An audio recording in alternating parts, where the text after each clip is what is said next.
Hello everyone, it's Becky here and welcome back to my channel and welcome back to a new video. So today we will try to be a little bit quick and also quite efficient because I have my work call in less than 20 minutes. So I really have very limited time to film this and I would like to do a tag video which is called the Boujee Booktuber tag.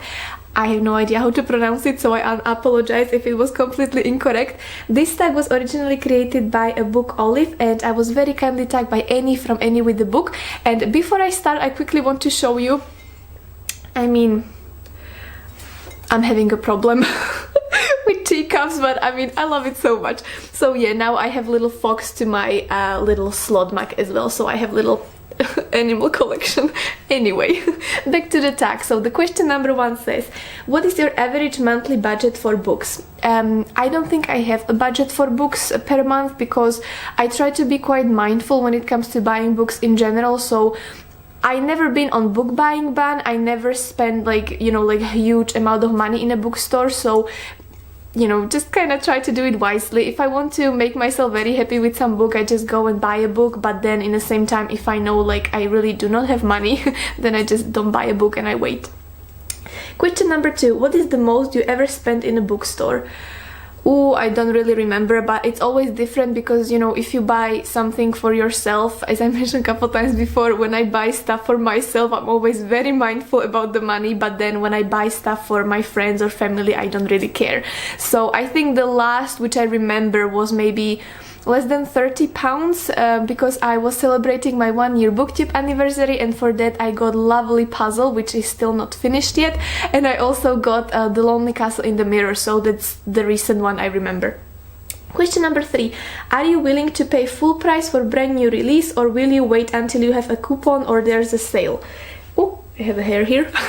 Well, when it comes to new releases, I don't usually follow them, so I don't really mind. In general, for me the rule is that if I really do like some book and I would like to have some edition from the book, whether it's a new release or just a book, I don't mind paying the full price, but in the same time I absolutely don't mind buying books from like charity shops or second hand books, the books which been already used by someone else. So yes. Question number 4. Would you rather buy one new book or several less expensive used copies? Well, there we go. These books which I have behind me by Daphne du Maurier, I bought them in one charity shop and I think it was less than £7 from 3 of them, and I was so happy, and I absolutely don't mind because then, if you remember, sometimes it happens that you just find something in the book which was owned previously by someone else. So for example, How to Stop Time by Matt Haig, I found a very lovely note in the book. And I actually, oh my gosh, I just remember, I actually found one note in one of the Daphne du Maurier's books as well. And I was laughing so much because it was very soon after I found the note in How to Stop Time, which was very lovely for someone's birthday, and I showed you on my Instagram. But then the note I found literally a couple days later in Daphne du Maurier's book, I could not show you because it was drawing of one, like men's body organ. And you can guess what it was, but I was just laughing so much because it happened a couple days after I was praising, oh, you can find lovely notes in the books. Well, you can find notes in the books, but not all of them are so lovely. So yeah, anyway, I'm not gonna show you, but it was hilarious. Question number 5. What do you think is a reasonable price for a new hardback book, paperback or ebook? I have no idea, but from little research which I remember going to bookstore, I think when it comes to new books, the hardback could be between 15 to 20 pounds. Well, now we are in the pounds, so not euros but pounds.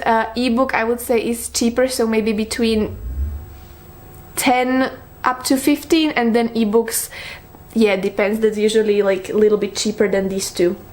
Question number 6, is a signed book worth more to you? How about a first edition?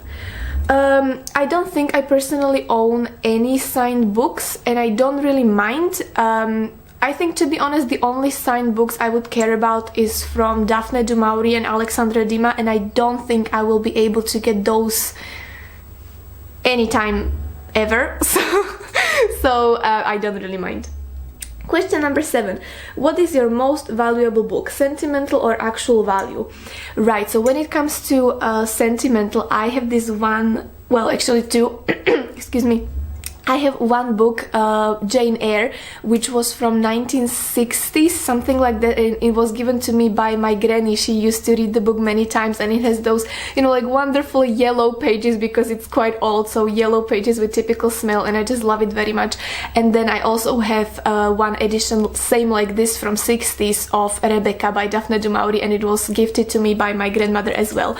So I really, really love those two books for sentimental reasons. And then when it comes to value, I would say that back home we have, I think it's two books actually, and it's from like 1800s or something like that, and it has wonderful, almost like Victorian illustration about medicine, and I think it was done by a women doctor, and that must be some, you know, like that must have some value, but to me it has sentimental value more than you know, like financial value, because I'm a very sentimental person and I just love those illustrations, and I love old vintage books, so yeah, I love those.